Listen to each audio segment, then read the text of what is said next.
Hello everyone, my name is Jamin. Thanks so much for visiting my channel. In this video, I have a ProBook 460 G11. I'm going to show you how to get inside, access your speakers. So first thing, power down your computer, make sure it's off and unplugged from your charger. We're then going to flip the computer over to access our bottom case screws. You have 5 screws on this bottom case that need to be taken up. These screws are referred to as captive screws, which means they stay in the bottom case. You can't actually get them out.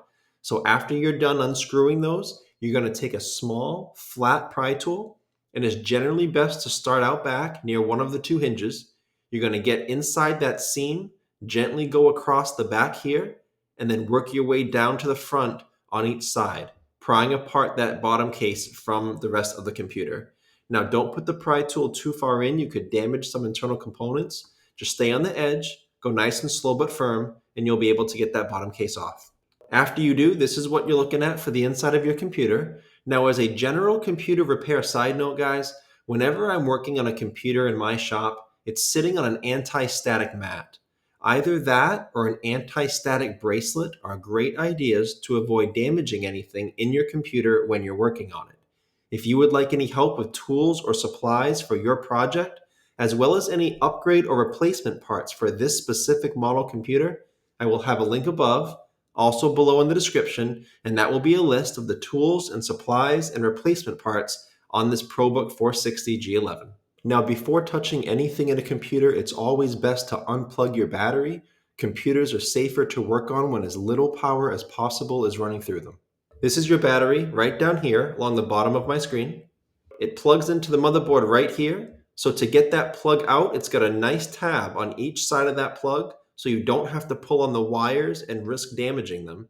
You can use your fingernails or a pry tool on each one of those tabs and wiggle it out of that port on the motherboard. The battery is not screwed in if you're looking to take it out. It's held in by this blue tab. You press this blue tab down so it's nice and flush, and then the battery will slide to the left so you can get it out. These are your speakers right here. You have this one on the bottom left of my screen, this one on the bottom right of my screen. Now, this one on the left does not plug into the motherboard itself. It's wired down here. You can see the wire threaded through these channels underneath your trackpad all the way over to this speaker, and this speaker plugs into the motherboard here. So speaker wires are very fragile, guys. Be very careful when pulling on these wires. Try to just use your fingernails or a pry tool, maybe a small set of pliers to wiggle that plug out of that port instead of putting a lot of pressure on those wires. I will try to have a speaker replacement set for you below in the description in that link I told you about with all of the tools and supplies and replacement parts for this model computer. Also, I wanted to shout out if you are having sound quality issues in your computer, if your sound is not consistent across different platforms, it may not be a speaker issue. It may be a system or driver issue. I will have a video tutorial below in the description, also above in the video, and it will show you how to make sure all your system and your drivers are updated so you may not have to try replacing your speakers. Last thing I'll shout out in this video, right up here in the center of the computer, this is your RAM, guys.